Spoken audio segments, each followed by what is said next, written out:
ప్రజ్ఞుడు ముందే చెబుతాడు నువ్వు ఎక్కడ పడిపోతావు అని. అవన్నీ అనన్య రహస్యాలు.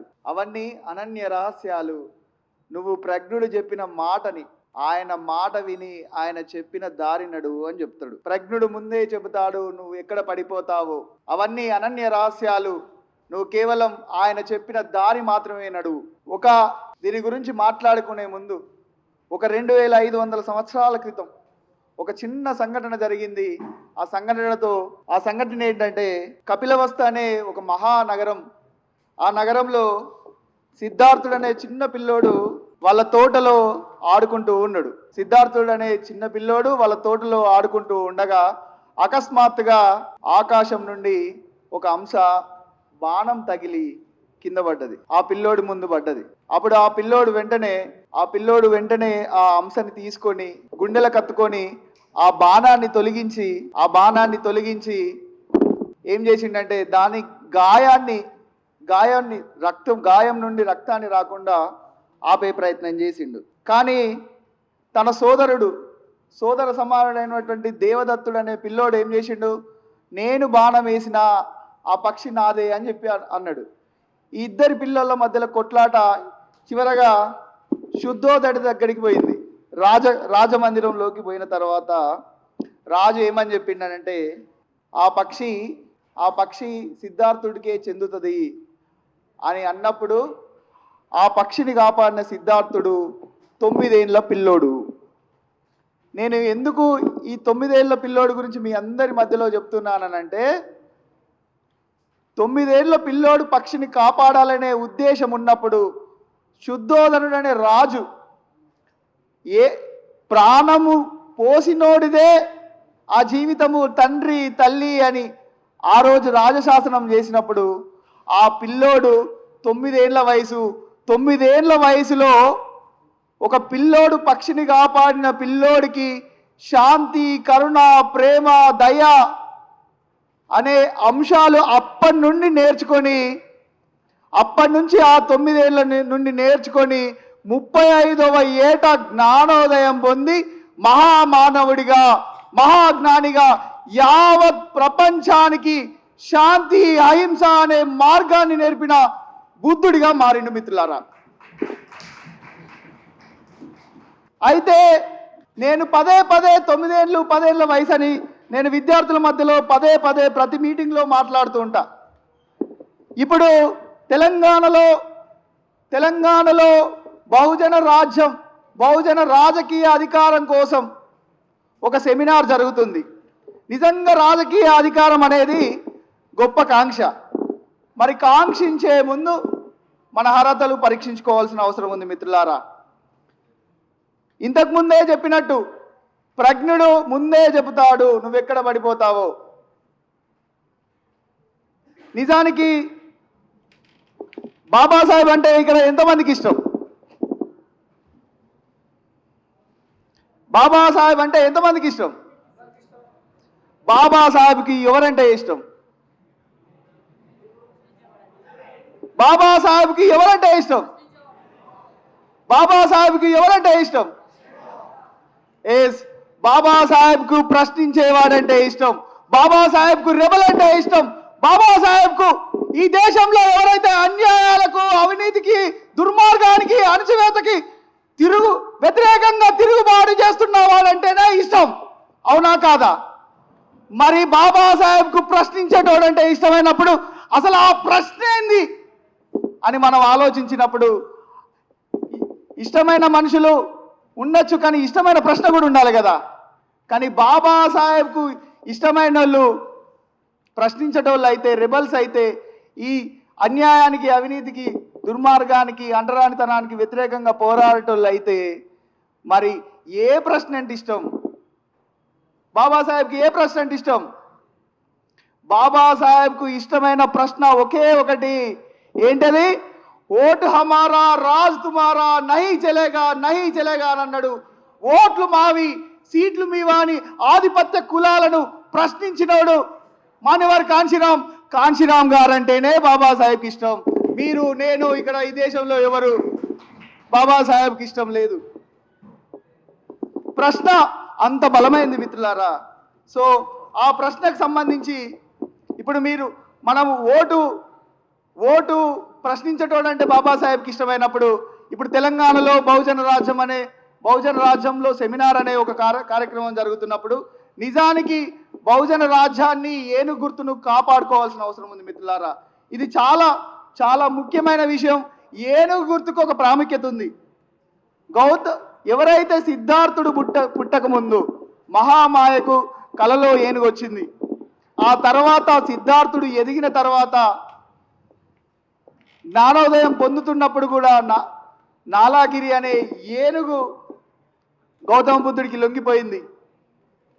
అలాగే పాలి లేకే వనంలో గౌతమ బుద్ధుడికి సేవ చేసింది కూడా ఏనుగే మిత్రులారా. అశోకుడి శిలాశాసనాల పైన కూడా ఏనుగే ఉంది మిత్రులారా. గుర్రం ఆర్యుల వాహనం, ఏనుగు బహుజనుల వాహనం, దాస్యజాతుల వాహనం మిత్రులారా. మాతంగులు అంటే ఏనుగు కుదురు చిహ్నం కలిగిన జాతులని అర్థం మిత్రులారా. అయితే చివరికి ఏనుగుని వందమి బుద్ధో వినాయక అని కూడా జపాన్ లాంటి ప్రాంతాలలో కొలుస్తారు మిత్రులారా. అయితే ఇక్కడ నాగజాతి బౌద్ధంలోకి వచ్చిన తర్వాత నాగుపాములని తర్వాత అదేవిధంగా ఏనుగును కూడా కలుపుకున్నారు మిత్రులారా. అయితే ఇక్కడ చిన్న విషయాన్ని మనం సత్యశోధనకు కొనసాగింపుగానే మాట్లాడుకుంటూ ఏదైతే ఇంత ప్రాతినిధ్యము ఇంత ప్రాధాన్యత కలిగిన ఏనుగుని 2వ శతాబ్దం తర్వాత మనందరం కోల్పోయినాం మిత్రులారా. 2వ శతాబ్దం తర్వాత ఏనుగును కోల్పోయిన మనం దాదాపు 1955 సంవత్సరంలో ఆర్పిఐకి ఏనుగు వచ్చింది. ఆ ఏనుగు మళ్ళీ ఆర్పిఐని ముక్కలు చేసిన తర్వాత మళ్ళీ ఆ ఏనుగు పోయింది. మళ్ళీ కాంశీరామ్ గారి తర్వాత బహుజన్ సమాజ్ పార్టీకి ఏనుగు వచ్చింది మిత్రులారా. ఇప్పుడు నేను చెప్పేది ఏంటంటే బహుజన్ సమాజ్ పార్టీకి వచ్చిన ఏనుగుని మనందరం తెలంగాణలో కోల్పోదామా, సాధించుకుందామా? ఇంత చరిత్రాత్మక విషయం కలిగిన ఏనుగుని మనం కాపాడుకుందామా? ఆ ఏనుగును కాపాడుతున్న ప్రాణం అడ్డు పెడుతున్న మాయావతి గారిని కాపాడుకుందామా లేదా అనేదే ఇక్కడ చర్చ మిత్రులారా. ఎందుకు తెలంగాణలో ఈ చర్చ జరగాల్సిన అవసరం ఉందనంటే ఆర్పిఐ తర్వాత బహుజన్ సమాజ్ పార్టీ ద్వారా ఏనుగు వచ్చింది. తెలంగాణలో మళ్ళీ ఒక 15 సంవత్సరాల తర్వాత తెలంగాణ వచ్చిన తర్వాత ఒక 10 సంవత్సరాలు 11-12 సంవత్సరాల తర్వాత ఏనుగును తీసుకొచ్చిన ఒకే ఒక మొనగాడు ఇబ్రహీం శేఖర్ అన్న మిత్రులారా. ఇప్పుడు స్థానిక ఎలక్షన్లలో ఏనుగు వచ్చింది మిత్రులారా. నేను ఇంకొంచెం ముందుకు పోతే నేను ఏనుగును నాశనం చేయడానికి ఎవరెవరు ప్రయత్నం చేస్తున్నారో చెప్పి క్లోజ్ చేస్తాను మిత్రులారా. ఇక్కడ కాంగ్రెస్, బీజేపీ, నేను బీఆర్ఎస్ గురించి మాట్లాడాలనుకోవట్లేదు. ఎందుకనంటే కాంగ్రెస్ ఇప్పుడు మీకు చెప్పినట్టే కాంగ్రెస్ ఆల్రెడీ మోసం చేసింది. 1956 తర్వాత కాంగ్రెస్ బాబాసాహెబ్ ఆర్పిఐ పార్టీతో పొత్తు పెట్టుకొని గాంధీ అంబేద్కర్ అలయన్స్ అని చెప్పి మనల్ని అవమానపరుస్తూ ఒక సీట్ ఇచ్చి ఆర్పిఐని 17 ముక్కలు చేసిరు. అందులో ముక్క రామదాస్ అథవాలే ఇప్పుడు బీజేపీ అధికారంలో ఉంటే బీజేపీలో, కాంగ్రెస్ అధికారంలో ఉంటే కాంగ్రెస్లో ఉంటాడు మిత్రులారా.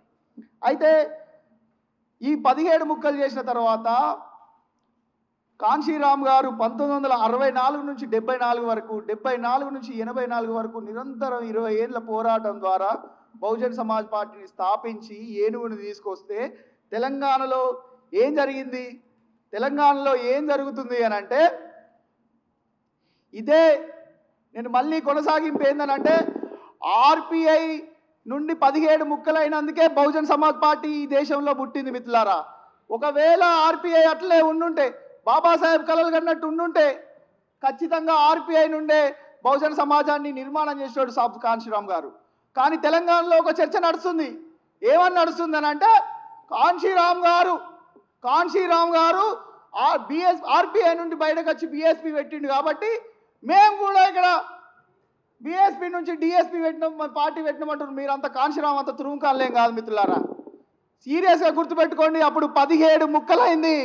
17 ముక్కలు అయింది కాబట్టి కాంశీరాం గారు తల్లడిల్లి ఏడ్చి మొత్తం జీవితాన్ని త్యాగం చేసి బహుజన్ సమాజ్ పార్టీని ఏనుగును 2500 సంవత్సరాల క్రితం ఉన్న ఏనుగును కాపాడుకుంటూ వచ్చిండు. మీరు ఇదే ఏనుగు బతుకున్న ఏనుగుని, ఇదే ఏనుగు ఇక్కడ ఈ దేశంలో బలంగా నాయకత్వం ఉన్న మాయావతి గారిని బతుకున్నప్పుడు పీక్కు తినే నక్కల్లాగా బహుజన్ సమాజ్ పార్టీని విడదీసే ప్రయత్నం తెలంగాణలో చేసిర్రు.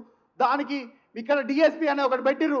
ఫస్ట్ డిఎస్పీ అని అన్నారు, డిఎస్పీ ఫర్ బిఎస్పీ అన్నారు, డిఎస్పీ ఫర్ డిఎస్పీ అనుకుంటూ మాట్లాడి ఇప్పుడు DSP for Visharadan, only Visharadan, DSP for మళ్ళీ ఓన్లీ మహారాజులు అనే కాడికి తీసుకొచ్చిర్రు. మీకు చర్చ చేసే దమ్ము ధైర్యం లేదు మిత్రులారా. వాళ్ళకు చెప్పండి 17 ముక్కలైనందుకే బహుజన్ సమాజ్ పార్టీ ఏర్పడ్డది. కానీ ఇప్పుడు అతిపెద్ద 3వ జాతీయ పార్టీ మీరు ముక్కలు చేయాలనుకున్నారు, కానీ మాయావతి గారు ప్రాణం పెట్టి కాపాడుతున్నారు. మీరు బ్రతుకున్న ఏనుగును తినాలనుకుంటున్నారు. నక్కలు, కుక్కలు, పక్షులు, గద్దల కంటే హైనాలుగా మీరు ప్రవర్తిస్తున్నారు మిత్రులారా. అది బతుకున్నప్పుడే తింటుందట. సో మీరు తింటున్నారు, వాళ్ళు తింటున్నారు. సో మీరు సోషల్ మీడియాలో ఈ బహుజన్ సమాజ్ పార్టీని విమర్శించే ప్రయత్నం చేయకండి మిత్రులారా. అట్లనే ఈ సందర్భంగా ఇంకొక విషయం కూడా చెప్తున్నా.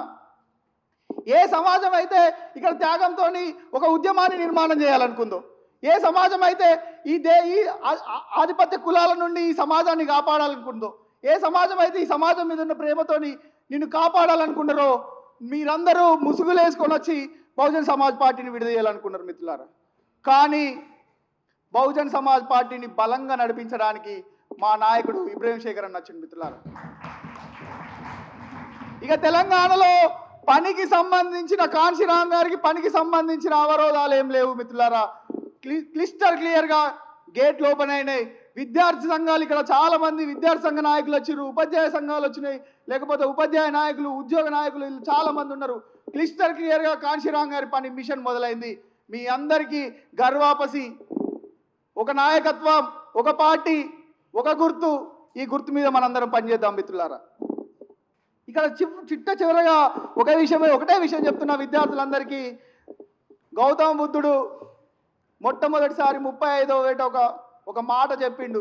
చారుత బిక్కవే చారికం బహుజన హితాయ బహుజన సుఖాయ లోకాను కంపాయ హత్తాయ హితాయ ఆది కళ్యాణ మధ్య కళ్యాణ అంత కళ్యాణ పర్యోపసా కళ్యాణ. ఈ మొత్తం వ్యవహారం అంతా ఈ ఆది అంటే ఏదైతే ధర్మము బహుజన ధర్మం ఉందో ఆది అందు మధ్యలో చివరకు కూడా చాలా మంచిది ఈ ధర్మమే ఈ మొత్తం ఈ అణచివేయబడ్డ సమాజానికి విముక్తి కలిగిస్తుందని గౌతమ బుద్ధుడు 50 మంది శిష్యులతో ఈ మాట చెప్పిండు. మనము విద్యార్థులుగా ఈ మాటని ప్రతి విద్యార్థికి, ప్రతి యువకుడికి, ప్రతి మహిళకు, ప్రతి కుటుంబానికి, ప్రతి చోట ఈ విషయాన్ని బహుజన సమాజాన్ని కాపాడే విషయాన్ని, రాజకీయ అధికారం వైపు నడిపించే విషయాన్ని మనందరం తీసుకెళ్లాలని ఈ సందర్భంగా తెలియజేసుకుంటూ, మనందరికీ కాంక్ష ఉంది. ఈ కాంక్షకు సంబంధించి చాలామంది చాలా చర్చలు చేసి ఉంటారు. కానీ చిట్ట చివరగా నేను చెప్పే మాట ఏంటంటే, గౌతమ బుద్ధుడికి యాక్చువలైజేషన్ కలిగినప్పుడు 9 సంవత్సరాలే.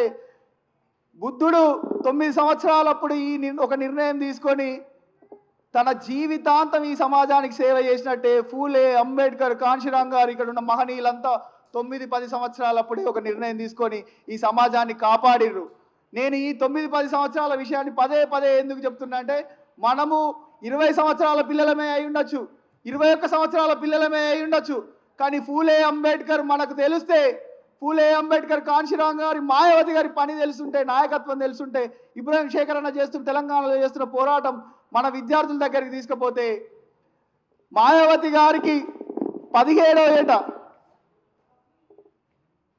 మాయావతి గారికి 17వ ఏట డాక్టర్ అంబేద్కర్, మాన్యవర్ కాంశీరాం గారు తెలిసినప్పుడు 33 ఏళ్లకే ఆమె మొట్టమొదటిసారి ఎంపీ అయింది. ఆమె 1989 నుంచి ఆ రికార్డు ఎవ్వరు కూడా చెరిపేయలేరు మిత్రులారా.